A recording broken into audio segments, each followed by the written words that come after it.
Good morning, students. Today we taught the lesson Hindi व्याकरण संधि व्यवस्था। संधि संधि किसे कहते हैं, यह कितने प्रकार से होती है, यह संधि किसे कहते हैं, इसके कितने भेद हैं। दो निकटवर्ती वर्णों के आपसी मेल से जो विकार या परिवर्तन होता है उसे संधि कहते हैं। जैसे देव जमा आलय, यहाँ ए जमा आ इक्वल टू आ। देव का जब वर्ण विन्यास करेंगे तो दे जमा ए जमा वे जमा ए, तो आखिरी वर्ण क्या हुआ, ए, और इसका पहला वर्ण क्या है, आ। दोनों मिलकर क्या का निर्माण करेंगे तो ये हो जाएगा देवालय। महा जमा उदय, अब महा में आखिरी वर्ण क्या है, आ, उदय में पहला वर्ण क्या है, उ, दोनों मिलकर क्या करेंगे, ओ, तो ये बन जाएगा महोदय।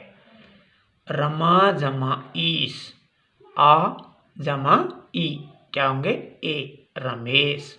धर्म जमा अर्थ, धर्म में आखिरी वर्ण है ए और पहला वर्ण है ए अर्थ में, तो आ हो जाएगा धर्मार्थ। ठीक है। संधि तीन प्रकार से होती है, या संधि के तीन भेद हैं, स्वर संधि, व्यंजन संधि और विसर्ग संधि। स्वर संधि, स्वर संधि किसे कहते हैं और इसके कितने भेद हैं। स्वर संधि दो निकटवर्ती स्वरों के आपसी मेल से जो विकार या परिवर्तन होता है वहाँ स्वर संधि होती है। इसकी दूसरी डेफिनेशन भी है, पहले शब्द के अंत में स्वर, दूसरे शब्द के प्रारंभ में स्वर, दोनों के आपसी मेल से जो विकार या परिवर्तन होता है वहाँ स्वर संधि होती है।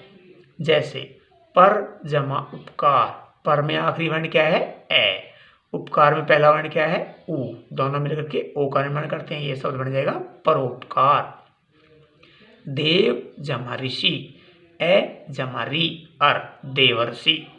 महा जमा उदय, आ जमा उ ओ, महोदय। नर जमा इंद्र, नरेंद्र। ए जमा ई इक्वल टू ए, नरेंद्र। दीर्घ संधि, स्वर संधि के कितने भेद हैं। स्वर संधि के मुख्य 5 भेद पढ़े जाते हैं, हम केवल 5 भेदों की चर्चा आज करेंगे। पहला है दीर्घ संधि। दीर्घ का अर्थ होता है बड़ा, यानी जब ह्रस्वर और दीर्घ स्वर आपस में मिलकर दीर्घ स्वर का निर्माण करते हैं वहां दीर्घ संधि होती है। अब यहाँ हमने बताया है जब समान जाति वाले हासु या दीर्घ स्वर, अब समान जाति वाले कौन कौन से वर्ण हैं, समान जाति में आता है ए, आ, ई, उ और री, ये क्या है, समान जाति के स्वर हैं। ठीक है। अब समान जाति वाले ह्रस्व या दीर्घ स्वर आपस में मिलकर जहां दीर्घ स्वर का निर्माण करते हैं वहां दीर्घ संधि होती है। अथवा दूसरी डेफिनेशन है, जब ह्रस्व स्वर ए, आ, ई, उ, मैंने बताया समान जाति वाले स्वर, तो ये समान जाति वाले हैं, ए और आ समान है, ई और ई समान है, उ और उ समान है, और री और बड़ी री समान होती है। के बाद इन्हीं में से कोई भी स्वर हो, यानी कि समान स्वर हो, ए के बाद ए हो या आ हो, या आ के बाद ए हो या आ हो। ठीक है। तो हासु और दीर्घ स्वर आपस में मिलकर, हासु और दीर्घ स्वर मिलकर दीर्घ स्वर का निर्माण करते हैं, वहां दीर्घ संधि होती है। जैसे देव जमा आलय, देव में क्या है अंतिम वर्ण ए, अगला वर्ण क्या है आ, ए और आ मिलेंगे क्या बनेगा, दीर्घ स्वर बनेगा आ, देवालय। रवि जमा इंद्र, रवि में क्या है ई, इसका फर्स्ट वर्ण ई, तो ई का निर्माण होगा बड़ी ई, तो रविंद्र। विद्या जमा आलय, देखिए अब यहाँ भी आ है और यहाँ भी आ है, तो दोनों मिलकर के आ ही बनाएंगे, विद्यालय। वधु जमा उत्सव, यहाँ बड़ा ऊ है फिर छोटा ऊ है, दोनों मिलकर के बड़ा ऊ निर्माण करेंगे, वधुत्सव। वेद जमा अंत, ए जमा ए, आ, वेदांत। पितृ जमा ऋणम, री जमा री, ये बड़ी री कहलाती है, ये वर्ड लिखा जाएगा पितृणम, देखो ये हमने बड़ी री लगा रखी है। मुनि जमा इंद्र, छोटी जमा बड़ी इक्वल टू बड़ी। मुनिंद्र। साधु जमा उर्मी, यहाँ भी बड़ा ऊ है और यहाँ भी बड़ा ऊ है, दोनों मिलकर के बड़ा ऊ का निर्माण करेंगे, वर्ड बन जाएगा साधुर्मी। अगली संधि है हमारी वृद्धि संधि। वृद्धि का मतलब होता है विकास। ए या आ के बाद ए आई ओ औ हो तो ए आई का आई तथा ओ औ का औ हो जाता है, वहां वृद्धि संधि होती है। इसकी दूसरी डेफिनेशन में दे सकते हैं हम, ए या आ के बाद ए आई हो तो आई, ओ औ हो तो औ हो जाता है, वहां वृद्धि संधि होती है। या ऐसे लिख सकते हैं, पहले शब्द के अंत में ए या आ हो और दूसरे शब्द के प्रारंभ में ए आई ओ औ हो तो ए आ जमा ए आई इक्वल टू आई, ए आ जमा ओ औ इक्वल टू औ हो जाता है, वहां वृद्धि संधि होती है। जैसे सदा जमा एव, यहाँ क्या है, आ जमा ए इक्वल टू आई, तो शब्द बन जाएगा सदैव। तथा जमा एव, आ जमा ए इक्वल टू आई, तथैव। एक जमा एक, यहाँ क्या है, ए जमा आगे क्या है, ए आई, तो एकैक। मत जमा एक के, मत में ए जमा आई इक्वल टू आई, मतैक्य।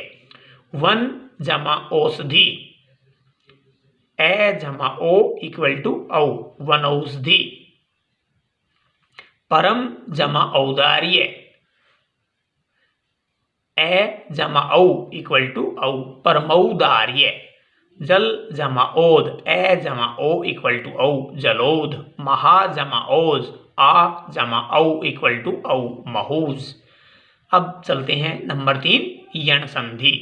यण का मतलब होता है ये, ध्यान रखना इसका। यण और गुण, इसमें केवल एक थोड़ा सा अंतर है, यण में ये का ध्यान रखना।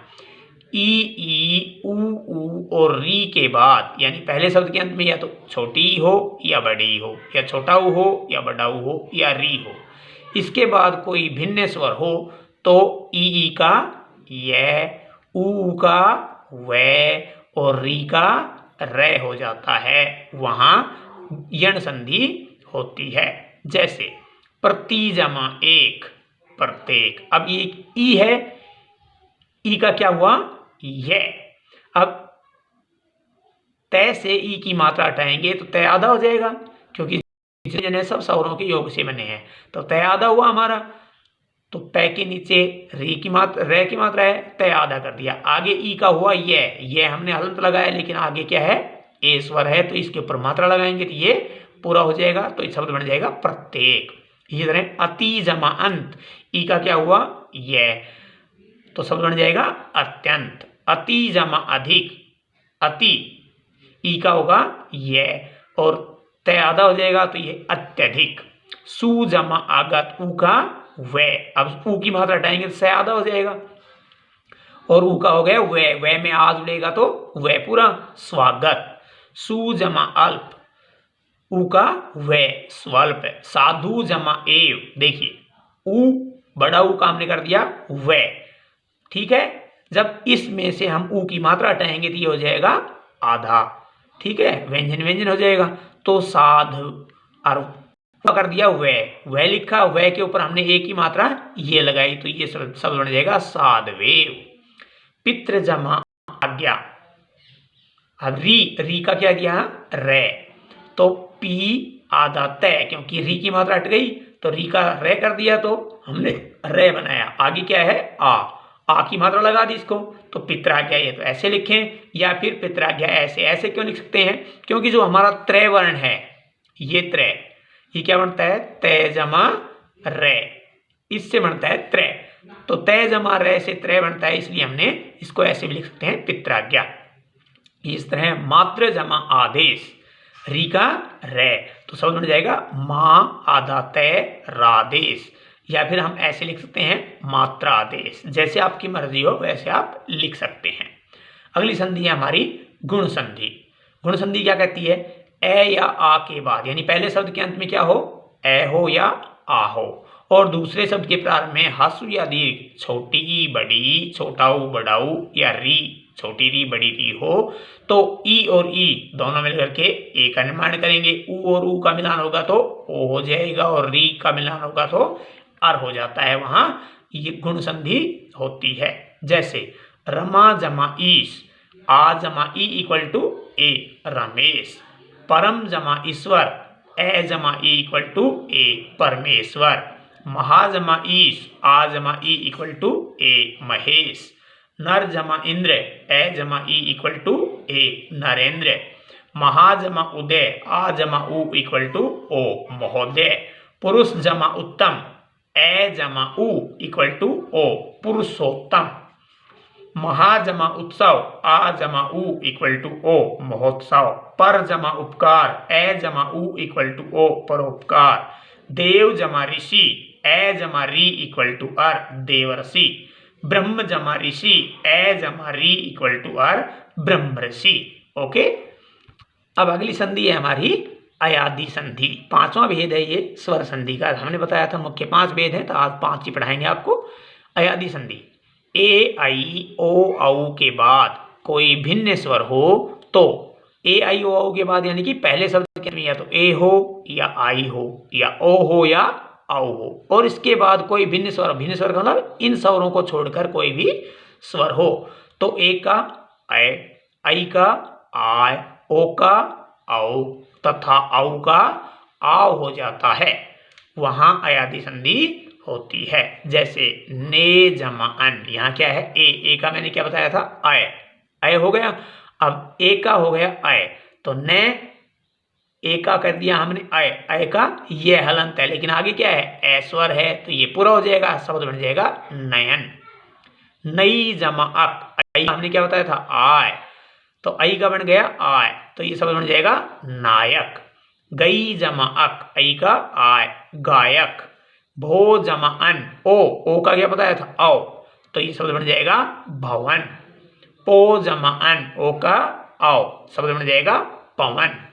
पौ जमा अक, औ का आव, शब्द बन जाएगा पावक। प्यारे विद्यार्थियों, आशा करता हूं कि आपको स्वर संधि समझ में आ गई होगी, और इसके जो शेष भाग बच गए हैं वो हम अगली वीडियो में शेयर करेंगे। Thank you.